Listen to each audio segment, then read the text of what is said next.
प्रिय छात्र छात्राओं, इससे पिछले वाले वीडियो में मैंने आपको जयशंकर प्रसाद जी का जीवन परिचय बताया था। मैं आशा करता हूँ कि आपने उसको कॉपी में लिखा होगा और पढ़ा भी होगा। आज मैं ममता नामक पाठ पढ़ा रहा हूँ आपके वीडियो के माध्यम से।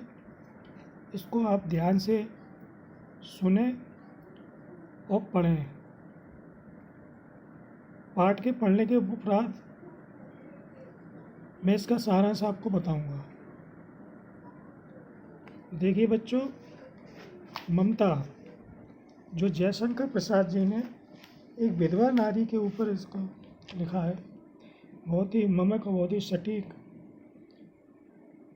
आत्मा को छूने वाला पाठ है। रोहतास दुर्ग के प्रकोष्ठ में बैठी हुई युवती ममता, यानी रोहतास दुर्ग यानी रोहतास का किला जो बिहार राज्य के भोजपुर क्षेत्र में है, सोन के तीक्ष्ण गंभीर प्रवाह को देख रही है। सोन का मतलब है नदी, नदी के प्रवाह को देख रही है, गंभीरता के रूप में बैठी हुई है। ममता विधवा है, ममता विधवा थी। उसका यौवन सोन के समान उमड़ रहा है, यानी एक नदी के समान, जैसे नदी बहती है उसी समान उसका यौवन भी उभर रहा है और उमड़ रहा था।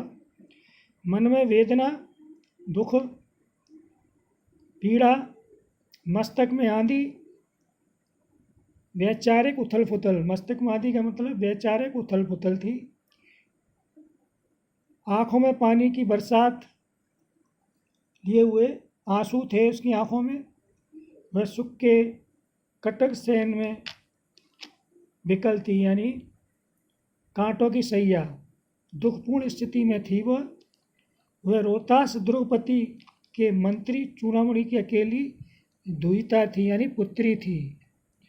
फिर उसके लिए कुछ अभाव होना असंभव था, परंतु वह विधवा थी।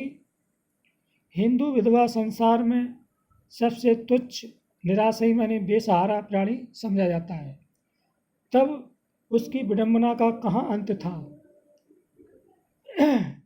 दुखपूर्ण स्थिति, यानी विडंबना का मतलब है दुखपूर्ण स्थिति। चूड़ामणि ने चुपचाप उसके प्रकोष्ठ में प्रवेश किया। प्रकोष्ठ का मतलब है राज प्रसाद, यानी महल के मुख्य द्वार के पास का कमरा। प्रकोष्ठ का मतलब है महल के पास का, मुख्य द्वार के पास का कमरा।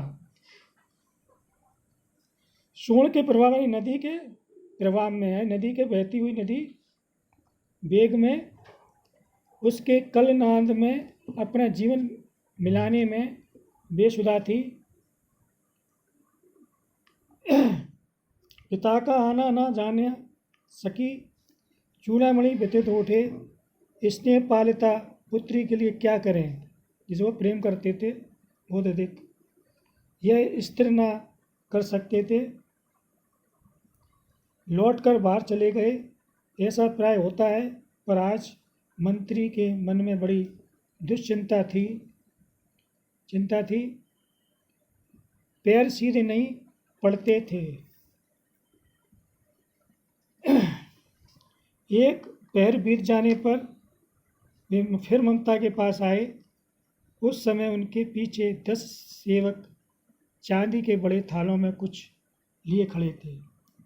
कितने ही मनुष्यों के पद शब्द सुन ममता ने घूमकर देखा कि मंत्री ने सब थालों को रखने का संकेत किया। अनुचर थाल रखकर चले गए। उनको अनुचर माने सेवक।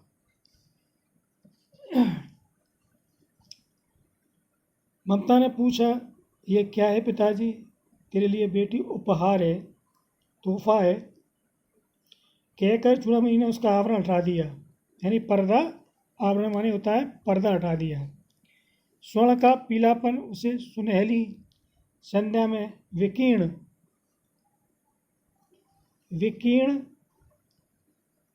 होने लगा। ममता चौंक उठी। विकीर्ण माने फैलना। इतना स्वर्ण ये कहाँ से आया? चुप रहो ममता, ये तुम्हारे लिए है।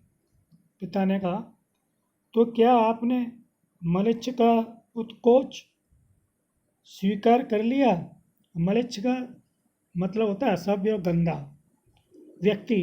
प्राचीन और मध्य युग में विदेशियों के लिए प्रयुक्त होने वाला ये शब्द था, मलिच्छ। यह तो अनर्थ है, अर्थ नहीं, लौटा दीजिए। पिताजी, हम लोग ब्राह्मण हैं, इतना सोना लेकर हम क्या करेंगे? इस पतनोन्मुख प्राचीन सामंत वंश का अंत समीप है। बेटी किसी भी दिन शेरशाह रोतशव पर अधिकार कर सकता है। उस दिन मंत्रित्व न रहेगा, तब के लिए बेटी।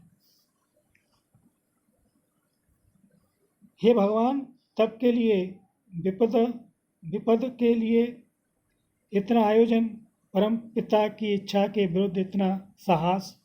पिताजी, क्या भीख न मिलेगी? क्या कोई हिंदू भूपृष्ठ पर बचा न रह जाएगा जो ब्राह्मण को 2 मुट्ठी अन्न न दे सके? असंभव। फिर दीजिए पिताजी, मैं कांप रही हूँ। इसकी चमक आंखों को अंधा बना रही है। मूर्ख, कहकर चूड़ामणि चले गए।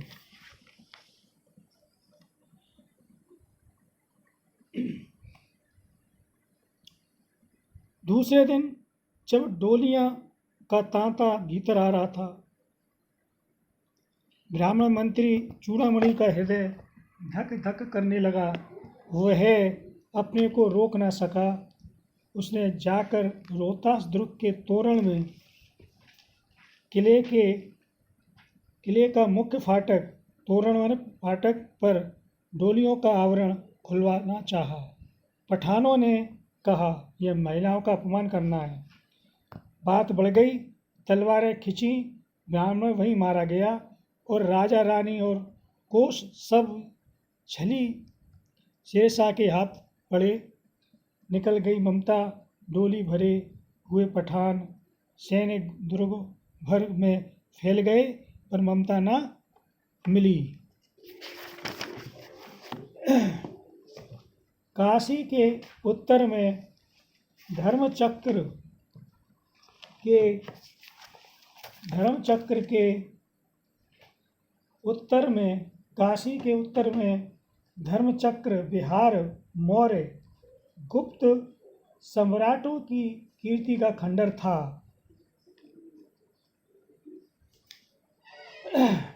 भगन चूड़ा तृण गुलामों से ढके हुए प्राचीन ईंटों के ढेर में बिखरी हुई भारतीय शिल्प की विभूति ग्रीष्म की चंद्रिका में अपने को शीतल कर रही थी। जहाँ पंच वर्गीय भिक्षु गौतम का उपदेश ग्रहण करने के लिए पहले मिले थे,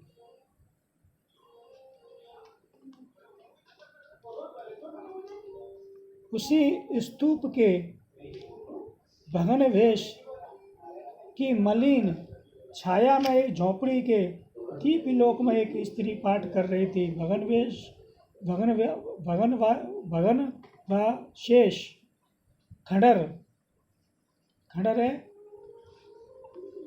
अनन्या चिंतन्तो माये जना पार्युपासते, यानी इसका मतलब है, गीता में श्री कृष्ण का कथन है, जो भक्त अनन्य भावना से मेरा चिंतन करते हैं, उपासना करते हैं, उनका योग क्षेम में स्वयं वहन करता हूँ। पाठ रुक गया। एक भीषण और हताश दुखी आकृति दीप के मंद प्रकाश में सामने खड़ी थी। स्त्री उठी। उसने किवाड़ खोले, बंद करना चाहा, कपाट वाले का दरवाज़ा बंद करना चाहा, परंतु उसे व्यक्ति ने कहा, माता, मुझे आश्रय चाहिए, मुझे सहारा चाहिए। तुम कौन हो? स्त्री ने पूछा। मैं मुगल हूँ। चौसा युद्ध में शेर शाह से विपन्न होकर रक्षा करना चाहता हूँ। इस रात आप आगे चलने में असमर्थ हूँ।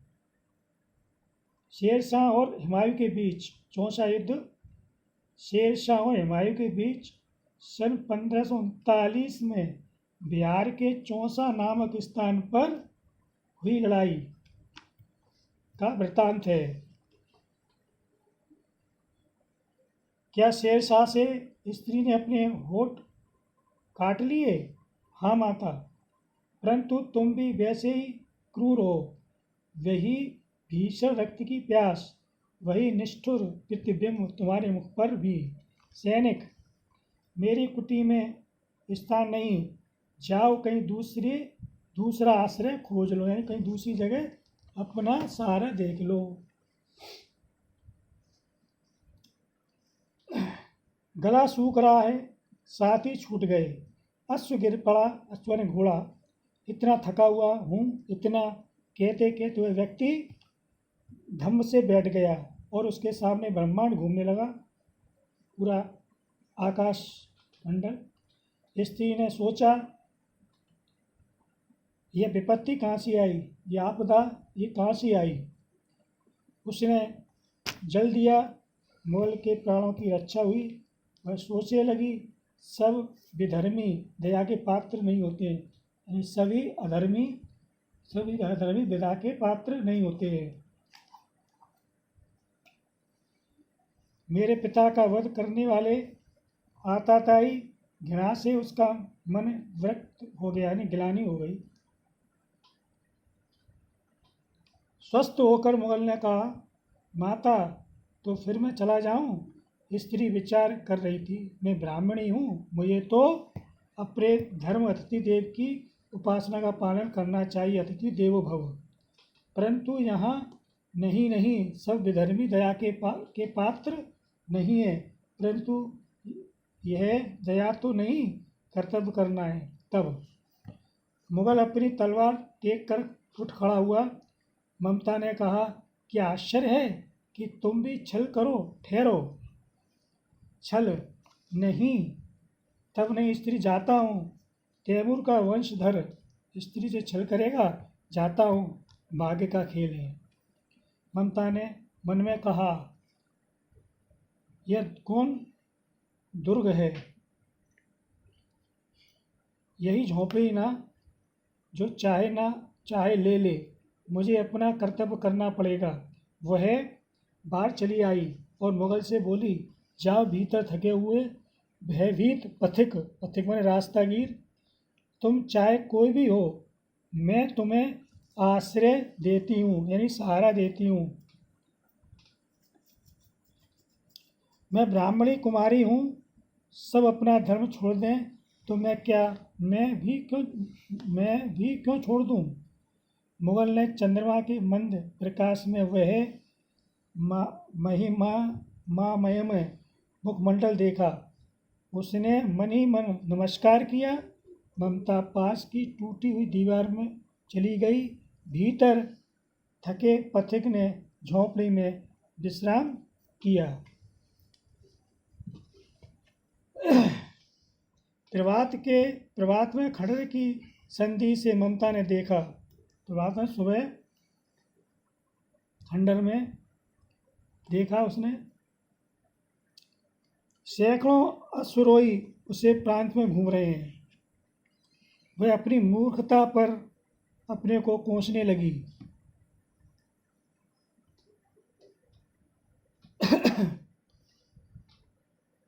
अब उसे झोंपड़ी से निकलकर उसे पथिक ने कहा, मिर्जा मैं यहाँ हूँ। शब्द सुनते ही प्रसन्नता की चीत्कार ध्वनि से वह प्रांत गूंज उठा। ममता अधिक भयभीत हुई। पथिक ने कहा, वह स्त्री कहाँ है? उसे खोज निकालो। ममता छिपने के लिए अधिक सचेष्ट हुई। सचेष्ट मीन्स प्रयत्नशील हुई। वह मृग दाब में चली गई। दिन भर उसमें से न निकली। संध्या में जब उन लोगों के जाने का उपक्रम हुआ तो ममता ने सुना पथिक घोड़े पर सवार होते हुए कह रहा है, मिर्जा, उस स्त्री को मैं कुछ दे ना सका, उसका घर बनवा देना, क्योंकि मैंने विपत्ति में यहाँ विश्राम पाया था। यह स्थान भूलना मत। इसके बाद वे चले गए। चौसा के मुगल पठान युद्ध को बहुत दिन बीत गए। ममता अब 70 वर्ष की वृद्धा है। वह अपनी झोंपड़ी में एक दिन पड़ी थी। शीतकाल का प्रभाव था, यानी जाड़े का सवेरा था। उसका जीर्ण कंकाल खांसी से गूंज रहा था। कंकाल माने उसका शरीर, कंकाल माने उसका शरीर था। खांसी से गूंज रहा था। ममता की सेवा के लिए गांव की 2-3 स्त्रियां उसे घेर कर बैठी थीं, क्योंकि वह आजीवन सबके सुख दुख की सहभागिनी रही है, साथी रही है। ममता ने जल पीना चाहा। एक स्त्री ने सीप से जल पिलाया। साहस एक अश्वरोही उस झोंपड़ी के द्वार पर दिखाई पड़ा। वह अपनी धुन में कहने लगा, मिर्जा ने जो चित्र बनाकर दिया वह इसी जगह का होना चाहिए। वह बुढ़िया मर गई होगी। अब किससे पूछूं कि एक दिन शहंशाह हुमायूं किस छप्पर के नीचे बैठे थे। यह घटना तो 47 वर्ष से ऊपर की हुई। ममता ने अपने विकल कानों से सुना।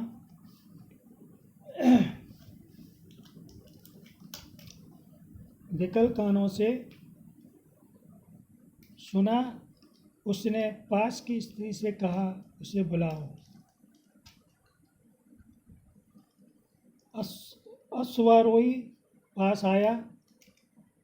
ममता ने रुक रुक कर कहा, मैं नहीं जानती कि वह शहंशाह था या साधारण मुगल, पर एक दिन इसी झोंपड़ी के नीचे वह रहा। मैंने सुना था कि वह मेरे घर बनवाने की आज्ञा दे चुका था।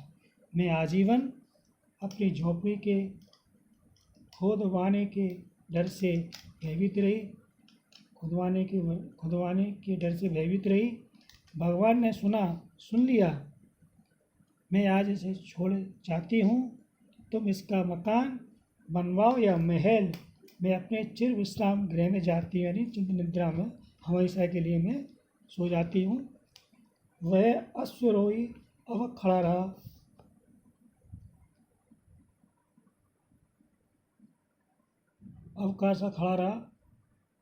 था। बुढ़िया के प्राण पक्षी अनंत में उड़ गए। वह एक अष्टकोण मंदिर बना और उस पर शिलालेख बनवाया गया। अष्टकोण मंदिर या 8 कोणों का मंदिर। 7 देशों के नरेश हुमायूं ने एक दिन यहाँ विश्राम किया था। उसके पुत्र अकबर ने उसकी स्मृति में यह गगनचुंबी मंदिर बनवाया, पर उस पर ममता का कहीं कोई नाम या कोई निशान नहीं रखा। धन्यवाद। ये मैंने आपको पाठ पढ़ाया। इसमें आपको ये शब्द पूरे नोटबुक में तैयार करने हैं और इसको पढ़ना है आपको।